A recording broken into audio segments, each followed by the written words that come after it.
ಅಬು ನ್ಯೂಸ್ಗೆ ಸ್ವಾಗತ. ನಾನು ಜಹೀರ್. ನಮ್ಮ ನಡೆ ಸತ್ಯದ ಕಡೆ. ಪ್ರಸ್ತುತ ಸುತ್ತಮುತ್ತಲಿನ ಪ್ರದೇಶಗಳಾದ ಎಂಕಂಚಿ, ಮಾಡಬಾಳ, ಗುಪ್ಪೇವಾಡ ಮತ್ತು ಬನಹಟ್ಟಿ ಮುಂತಾದ ಗ್ರಾಮಗಳು ಹಾಲಿ ಇರುವ 33 ಕೆವಿ ಕೋರ್ವಾರ್ ಹಾಗೂ 33 ಕೆವಿ ಗೋಲ್ಗೇರಿ ಉಪಕೇಂದ್ರಗಳಿಂದ ವಿದ್ಯುತ್ ಸರಬರಾಜುಗೊಳ್ಳುತ್ತಿದೆ. ಸದರಿ ವಿದ್ಯುತ್ ಉಪಕೇಂದ್ರಗಳು ಅಧಿಕ ವಿದ್ಯುತ್ ಭಾರವನ್ನು ಹೊಂದಿದ್ದರಿಂದ ಈ ಭಾಗಗಳಿಗೆ ಉತ್ತಮ ವಿದ್ಯುತ್ ಪೂರೈಕೆ ಸವಾಲಿನ ವಿಷಯವಾಗಿದೆ ಹಾಗೂ ಮುಂಬರುವ ದಿನಗಳಲ್ಲಿ ಹಗಲು ಹೊತ್ತಿನಲ್ಲಿ ಸತತ 7 ಗಂಟೆ ರೈತರಿಗೆ ಸಮರ್ಪಕವಾಗಿ ವಿದ್ಯುತ್ ಒದಗಿಸಲಾಗುವುದು ಎಂದು ಸಿಂದಗಿ ಹೆಸ್ಕಾಂ ಎಡಬ್ಲ್ಯೂ ಚಂದ್ರಕಾಂತ್ ನಾಯಕ್ ಮಾತನಾಡಿದರು. ಈ 110 ಕೆವಿ ಸ್ಟೇಷನ್ ಗುಡ್ಡವಾಡ ಸ್ಟೇಷನ್ ಆಗಿದೆ. ಈ ಸುತ್ತಮುತ್ತ ಹಳ್ಳಿಗಳಿಗೆ ನಾವು ಮೊದಲು ನಾವು ವಿದ್ಯುತ್ ಸರಬರಾಜು ಮಾಡ್ತಿದ್ವಿ, ಕೋರ್ವಾರ ಸ್ಟೇಷನ್ ಇಂದ ಮಾಡ್ತಿದ್ವಿ, ಈ ಕಡೆ ಗೋಲ್ಗೇರಿ ಸ್ಟೇಷನ್ ಇಂದ ಮಾಡ್ತಿದ್ವಿ. ಸೊ ಹಂಗಾಗಿ ನಮಗೆ ಏನಾಗ್ತಿತ್ತು, ಸಾಕಷ್ಟು ವೋಲ್ಟೇಜಿನ ಸಮಸ್ಯೆ ನಮ್ಮ ಎಲ್ಲಾ ರೈತ ಬಾಂಧವರಿಗೆ ಕಾಣ್ತಿತ್ತು. ಯಾಕಂದ್ರೆ ಅವರಿಗೆ ಕ್ಯಾನಲ್ ಎಂಡಲ್ಲಿ ಈ ಕಡೆ MD ಟ್ಯಾಪಿಂಗ್ ಅಂತ ಬರ್ತದೆ, ಈ ಕಡೆ ಕ್ಯಾನಲ್ ದಂಡಿ ಹೋಗ್ತಿತ್ತು. ಹಂಗ ಲಾಸ್ಟಿಗೆ ದಂಡಿ ಹೋಗ್ತದಲ್ಲ, ಅಲ್ಲಿ ಮೋಟರ್ಗಳು ಸುಳ್ಳು ನಮ್ಮೊಬ್ಬರು ಸ್ನೇಹಿತರು ಹೇಳಿದ್ರು, ಸಾಕಷ್ಟು ಮೋಟರ್ಗಳು ನಮ್ಮಲ್ಲಿ ಸುಡ್ತಿದ್ವು ಅಂತ ಹೇಳಿ. ಸಿಂದಗಿ ತಾಲೂಕಿನ ಗುಬ್ಬೇವಾಡ ಗ್ರಾಮದಲ್ಲಿ 12 ಕೋಟಿ ರೂಪಾಯಿ ವೆಚ್ಚದಲ್ಲಿ ನಿರ್ಮಿಸಲಾದ 110 ಕೆವಿ ವಿದ್ಯುತ್ ವಿತರಣಾ ಕೇಂದ್ರದ ಉದ್ಘಾಟನಾ ಸಮಾರಂಭ ಉದ್ದೇಶಿಸಿ ಮಾತನಾಡಿದ ಅವರು, ಸದರಿ 110 ಕೆವಿ ಗುಬ್ಬೇವಾಡ ವಿದ್ಯುತ್ ವಿತರಣಾ ಕೇಂದ್ರ ಸ್ಥಾಪನೆಯಿಂದ ಗುಬ್ಬೇವಾಡ ಹಾಗೂ ಸುತ್ತಮುತ್ತಲಿನ ಯಲಗೋಡ, ಬೋರಗಿ, ಪುರದಾಳ, ಬನಹಟ್ಟಿ, ವಸ್ತಿಹಾಳ, ಹಡಗಿನಾಳ, ಸಣ್ಣ ಬೂದಿಹಾಳ, ಬ್ಯಾಕೋಡ, ಸಾಸಾಬಾಳ ಗ್ರಾಮಗಳ ಎಲ್ಲಾ ಗ್ರಾಹಕರಿಗೂ ಪ್ರಮುಖವಾಗಿ ರೈತರ ಪಂಪ್ಸೆಟ್ಗಳಿಗೆ ಉತ್ತಮ ಗುಣಮಟ್ಟದ ಹಾಗೂ ತಡೆರಹಿತ ವಿದ್ಯುತ್ ಪೂರೈಕೆಯಾಗಲು ಸಹಾಯವಾಗುತ್ತದೆ ಎಂದು ವಿವರಣೆ ನೀಡಿದರು. ಮೊದಲನೇದಾಗಿ ಆಗೋ ಕೆಲಸ ಏನಂತಂದ್ರೆ, ಇಲ್ಲಿ ವೋಲ್ಟೇಜಿನ ಸಮಸ್ಯೆ ತಪ್ತದೆ ನಮ್ಗೆ. ಆಮೇಲೆ ಲೈನ್ಗಳು, ಒಂದು ಸ್ಟೇಷನ್ ಆದ್ಮೇಲೆ ಲೈನ್ಗಳಲ್ಲಿ ಅಂತಂದ್ರೆ ಬಹಳ ಉದ್ದವಾದ ಲೈನ್ಗಳು ಸಣ್ಣದಾಗ್ತಾವ. ಪದೇ ಪದೇ ಲೈನ್ಗಳು ಟ್ರಿಪ್ ಆಗಿ ಅಲ್ಲಿ ವಿದ್ಯುತ್ ಸಂಪರ್ಕ ಅಡೆತಡೆ ಆಗುವುದನ್ನು ನಾವು ಇದರಿಂದ ತಪ್ಪಿಸಬಹುದು. ಜೊತೆಗೆ ಈಗ ಅಲ್ಲಿ ಇರುವ ಕೋರ್ವಾರ ಮತ್ತು ಗೋಲ್ಗೇರಿ ಸ್ಟೇಷನ್ ಇದ್ದಿದ್ದು ಅವು 33 ಕೆವಿ, ಅಲ್ಲಿ ವೋಲ್ಟೇಜ್ ಸಾಮರ್ಥ್ಯ ಬಹಳ ಕಡಿಮೆ ಇತ್ತು. ಸೊ ಹಂಗಾಗಿ ನಾವು ಏನ್ ಮಾಡ್ತಿದ್ವಿ, ಹಗಲತ್ತು 3 ತಾಸು, ರಾತ್ರಿ 4 ತಾಸು, ಹಂಗಾಗಿ 2 ಸ್ಪೆಲ್ ಅಲ್ಲಿ ವಿದ್ಯುತ್ ಸರಬರಾಜು ಮಾಡಿ 7 ತಾಸನ್ನು ನಾವು ಪೂರ್ಣಗೊಳ್ತಿದ್ವಿ. ಈಗ ಇದೇ ಸ್ಟೇಷನ್ ಇಂದ ನಮಗೆ ಆಗೋದ್ರಿಂದ ನಾವು ಎಲ್ಲಾ ಸುತ್ತಮುತ್ತ 6 ಫೀಡರ್ಗಳು ಈಗ ಸದ್ಯಕ್ಕೆ ನಮ್ಮಲ್ಲಿ ಚಾಲ್ತಿಯ ಹಂತದಲ್ಲದಾವೆ. ಹೆಸ್ಕಾಂ ಸಲಹಾ ಸಮಿತಿ ಸದಸ್ಯರಾದ ಭೋಗರಾಜ್ ನರಗೋದಿ ಮಾತನಾಡಿ, 110 ಕೆವಿಎ ವಿದ್ಯುತ್ ವಿತರಣಾ ಕೇಂದ್ರ ಸ್ಥಾಪನೆಯಿಂದ ಈ ಭಾಗದ ರೈತರಿಗೆ ಸಾಕಷ್ಟು ಅನುಕೂಲವಾಗಲಿದೆ. ರೈತರು ಅದರ ಸದುಪಯೋಗ ಪಡೆದುಕೊಂಡು ಹೈನುಗಾರಿಕೆಯಿಂದ ಮುಂದುವರಿಯಬೇಕು ಹಾಗೂ ರೈತರು ಯಾರಿಂದಲೂ ಸಾಲ ಪಡೆಯದೆ ಮತ್ತೊಬ್ಬರಿಗೆ ಸಾಲ ಕೊಡುವವರಾಗಬೇಕು ಎಂದರು. ರೈತರಲ್ಲಿ ಒಂದು ಮನವಿ ಮಾಡಿಕೊಟ್ಟಿದ್ದೀನಿ, ನೀವೆಲ್ಲ ಹೈನುಗಾರಿಕೆಯಿಂದ ಮುಂದುವರಿಬೇಕು. ಸಾಕಷ್ಟು ನೀರಾವರಿ ಬಂದಿರೋದ್ರಿಂದ ಹೈನುಗಾರಿಕೆ ಮಾಡಿದ್ರಿಂದ ನಿಮ್ಮ ಉಪಕೃಷಿ ಹಬ್ಬಗಳನ್ನು ನಡೆದು ನಿಮ್ಮ ಆರ್ಥಿಕ ಸ್ವಾವಲಂಬನೆಯನ್ನು ಬಳಸ್ತಿದ್ರಿ.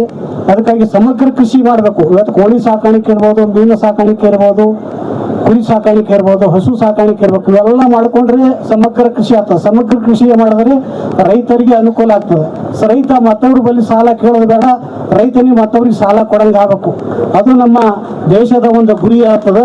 ಅದಕ್ಕಾಗಿ ನೀವೆಲ್ಲ ಸಮಗ್ರ ಕೃಷಿಯಲ್ಲಿ ಪಾಲ್ಗೊಳ್ಳಿ ಅಂತ ಹೇಳಿ ನಾನು 2 ಮಾತು ಮುಗಿಸ್ತೀನಿ. ಜೈ ಹಿಂದ್, ಜೈ ಕರ್ನಾಟಕ. ಕಾರ್ಯಕ್ರಮ ಉದ್ಘಾಟಿಸಿ ಮಾತನಾಡಿದ ಸಿಂದಗಿ ಮತಕ್ಷೇತ್ರದ ಶಾಸಕ ಅಶೋಕ್ ಮನಗುಳಿ, ಈ ಭಾಗದ ರೈತರ ಪ್ರಯತ್ನ ಹಾಗೂ ಹೋರಾಟದ ಪ್ರತಿಫಲವಾಗಿ ಈ ವಿದ್ಯುತ್ ವಿತರಣಾ ಕೇಂದ್ರ ನಿರ್ಮಾಣವಾಗಿದೆ.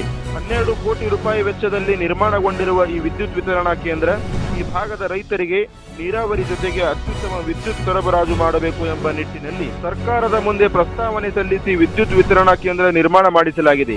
ಈ ಭಾಗದ ಜನರ ಸಹಕಾರ, ಸಹಾಯ ಇದ್ದರೆ ಮುಂದಿನ ದಿನಮಾನಗಳಲ್ಲಿ ಇನ್ನಷ್ಟು ಅಭಿವೃದ್ಧಿ ಕಾರ್ಯ ಮಾಡಲು ಪ್ರಾಮಾಣಿಕವಾಗಿ ಪ್ರಯತ್ನ ಮಾಡುತ್ತೇನೆ ಎಂದರು. ಇವತ್ತು ಅತ್ಯಂತ ಸಂತೋಷಭರಿತವಾದ ಕಾರ್ಯಕ್ರಮ. ಯಾಕಂತಂದ್ರೆ 23/11/2023 ಈ ಊರಿನ ಎಲ್ಲ ಮಹಾಜನತೆ ಮಧ್ಯೆ ನಾನು ಸನ್ಮಾನ್ಯ ಲೋಕಸಭಾ ಸದಸ್ಯರಾದ ರಮೇಶ್ ಜಿಗಜಿಣಗಿ ಅವರ ಒಂದು ಅಮೃತ ಹಸ್ತದಿಂದ ಈ ಒಂದು ವಿದ್ಯುತ್ ಪ್ರಸರಣ ಕೇಂದ್ರದ ಒಂದು ಭೂಮಿ ಪೂಜಾ ಸಮಾರಂಭದಲ್ಲಿ ನಾವು ಭಾಗವಹಿಸಿದ್ದೆವು.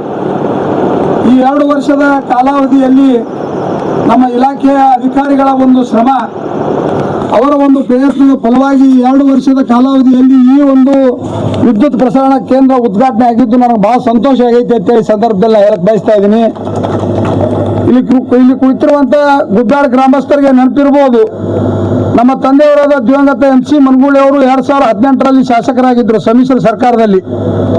ಅವಾಗ ಈ ಜಮೀನಿನ ಬಗ್ಗೆ ನಮ್ಮ ತಂದೆಯವ್ರ ಜೊತೆ ಚರ್ಚೆ ಮಾಡ್ಲಿಕ್ಕೆ ಇವತ್ತು ನಮ್ಮ ರಮೇಶ್ ಹಿಜೇರವರಾಗಿರ್ಬೋದು, ಶರಣಪ್ಪ ಅವರಾಗಿರ್ಬೋದು, ನಮ್ಮ JD ಅವರಾಗಿರ್ಬೋದು, ಹಲವಾರು ಜನ ನಿರಂತರವಾಗಿ ಈ ಜಮೀನು ಖರೀದಿ ತೆಗೆದುಕೊಳ್ಬೇಕು, ಸರ್ಕಾರದಿಂದ ಬರುವಂಥ ಹಣವನ್ನು ಆ ಭೂದಾನಿಗಳಿಗೆ ಕೊಟ್ಟು ಇನ್ನು ಉಳಿದ ಹಣವನ್ನು ಇವತ್ತು ಸಂಗ್ರಹಣೆ ಮಾಡಿ ಕೊಡಬೇಕನ್ನುವ ಅವರ ಒಂದು ಪ್ರಯತ್ನ, ಅವರ ಶ್ರಮ, ಅವರ ನಿರಂತರವಾದ ಒಂದು ಹೋರಾಟದ ಫಲವಾಗಿ ಈ ಕೇಂದ್ರ ಇಲ್ಲಿ ಉದ್ಘಾಟನೆ ಆಗ್ಯದ ಅಂತ ನನಗೆ ಹೇಳಕ್ಕೆ ಭಾಳ ಸಂತೋಷ ಅನಿಸ್ತದೆ.